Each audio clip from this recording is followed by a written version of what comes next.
Estados Unidos, las décadas de 1960 y 1970, una época de profundo cambio social, lucha por la igualdad racial y la búsqueda de ideales comunitarios. En este crisol de esperanza surgió una organización que prometía refugio, justicia y una auténtica utopía socialista. Se llamaba el Templo del Pueblo. Su líder, Jim Jones, se presentaba como un mesías, un profeta de la justicia social y un faro de luz en un mundo que percibía como oscuro, pero lo que ofrecía como salvación era, en realidad, una sumisión total. El 18 de noviembre de 1978, la promesa de paraíso se desmoronó, culminando en un acto de control tan absoluto, que la historia aún lucha por comprender cómo llegó a suceder. La génesis de esta tragedia comienza con la infancia de Jim Jones, marcada por la obsesión con el control y la religión. Desde muy joven en Indiana, manifestaba un deseo ardiente de tener seguidores y poder absoluto. Pero el verdadero atractivo del Templo del Pueblo residía en sus ideales iniciales. Jones fue un pionero en la integración racial, abriendo sus puertas a comunidades afroamericanas y personas marginadas. Para muchos, Jones parecía ser la encarnación del cambio. Construyó una organización que ofrecía guarderías, comedores sociales y apoyo a los ancianos, atrayendo a miles de seguidores que buscaban una alternativa al establishment conservador. Sin embargo, a medida que su fama crecía, también lo hacía su paranoia. Convencido de que el mundo se dirigía a una inminente guerra nuclear, Jones decidió que la única forma de salvar a su comunidad era trasladarla lejos. La promesa se mantuvo, pero el destino cambió no al cielo, sino a la jungla. En California, el templo creció exponencialmente y con él el poder de Jones.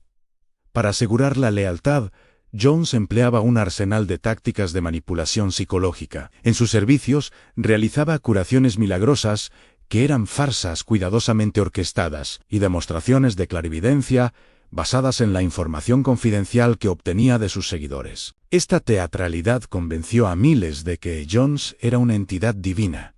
El control no era solo espiritual. Jones exigía a los miembros que renunciaran a sus lazos familiares y emocionales, insistiendo en que el templo y él mismo eran su única y verdadera familia. El primer paso hacia el control total era el aislamiento de sus seguidores del mundo exterior y de sus seres queridos. El control se intensificó hasta abarcar todos los aspectos de la vida de sus seguidores. Se esperaba que los miembros entregaran sus bienes, sus cuentas bancarias e incluso sus cheques de nómina a la organización, quedando totalmente dependientes de la comunidad. Para garantizar la obediencia, Jones introdujo la disciplina física y psicológica. Existían las tablas de disciplina, donde los miembros eran sometidos a castigos físicos en público. Y luego estaban los extenuantes días de concientización. Sesiones de crítica donde se obligaba a los seguidores a confesar sus pecados o pensamientos reaccionarios ante la asamblea, rompiendo por completo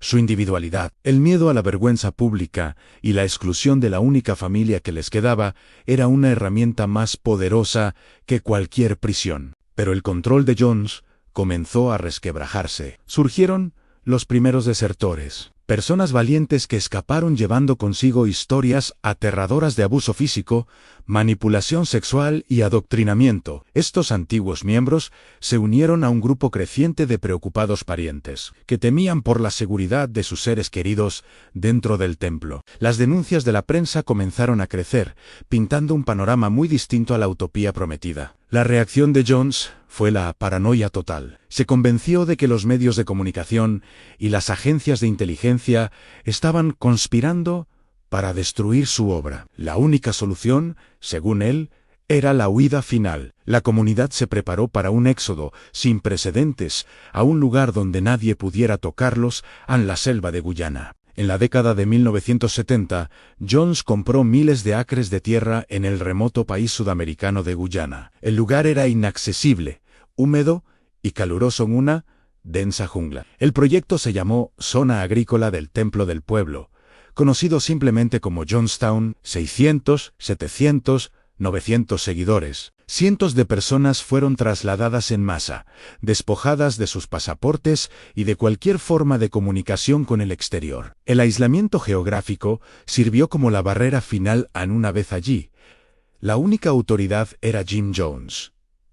La utopía de Jones se convirtió en una aldea de trabajo forzado. La vida en Jonestown era una prueba de resistencia. El trabajo era agotador bajo el sol implacable, la comida escasa y la disciplina estricta. Pero la herramienta de control más insidiosa no era el látigo, sino el altavoz. Los mensajes de Jones resonaban por toda la comunidad las 24 horas del día. A través de este sistema de megafonía, él dictaba las reglas, impartía castigos y alimentaba la paranoia colectiva con discursos interminables sobre la inminente destrucción del mundo exterior y la necesidad de permanecer unidos en su arca. No había lugar para la disidencia ni un momento para la reflexión. Los altavoces mantenían a los residentes en un estado constante de agotamiento mental y obediencia forzada. Esta constante presión psicológica culminó en los escalofriantes ensayos de suicidio revolucionario. John simulaba ataques externos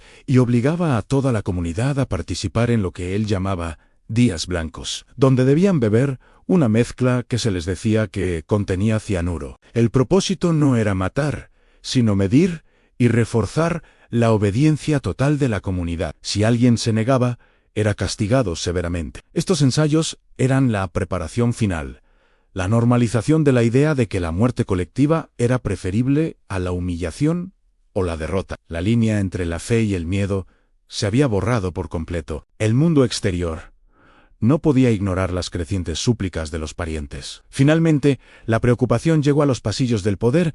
El congresista de California, Leo Ryan, un político con una reputación de integridad, decidió investigar personalmente. En noviembre de 1978, Ryan viajó a Jonestown, acompañado por un equipo de periodistas y un grupo de preocupados parientes. Era una misión sin precedentes en la única inspección externa de la comuna. La llegada fue tensa. Jim Jones se mostró superficialmente cooperativo, ofreciendo una calurosa bienvenida y un espectáculo cultural para demostrar que todo estaba bien. Pero bajo la superficie, el miedo era palpable. Mientras los periodistas entrevistaban a los miembros, varios de ellos se acercaron en secreto deslizando notaos. En ellas, mensajes desesperados.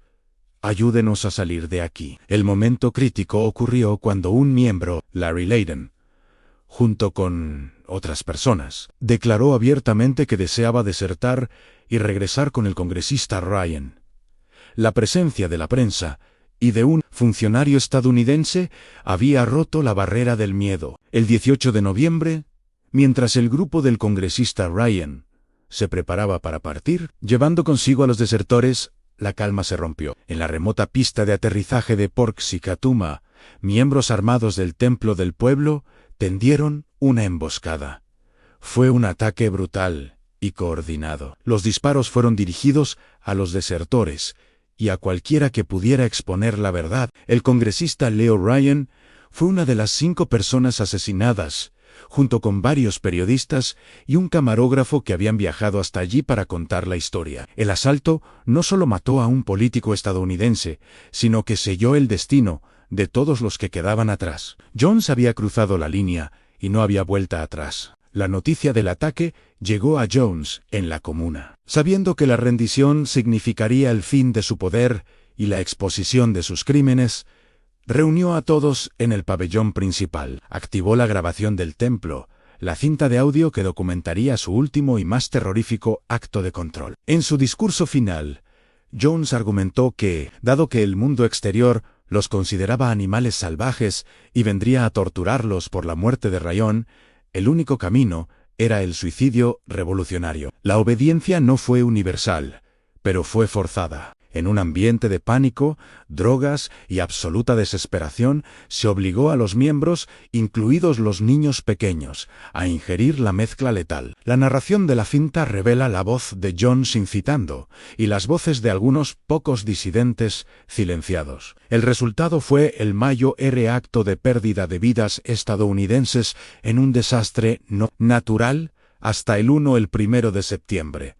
918 personas murieron ese día, entre ellos 304 niños. La escala de la tragedia fue abrumadora para las autoridades que llegaron a la escena. El pabellón se convirtió en una pesadilla, un testimonio de la destructividad del fanatismo y el abuso psicológico. Jones no mató a todas las personas, él mismo. Obligó a la comunidad a volverse contra sí misma. El control había pasado de ser físico a ser una elección forzada por el miedo a vivir sin el líder. Los pocos supervivientes que lograron escapar a la jungla contaron historias de desesperación, pero también de una profunda obediencia inculcada durante años. Jonestown no es solo un caso en los anales de los crímenes reales, sino una advertencia sociológica. Es la prueba de que un líder carismático, operando en el vacío de la crítica y el aislamiento, puede llevar a una comunidad a anular su instinto de supervivencia. No se trata solo de la locura de un hombre,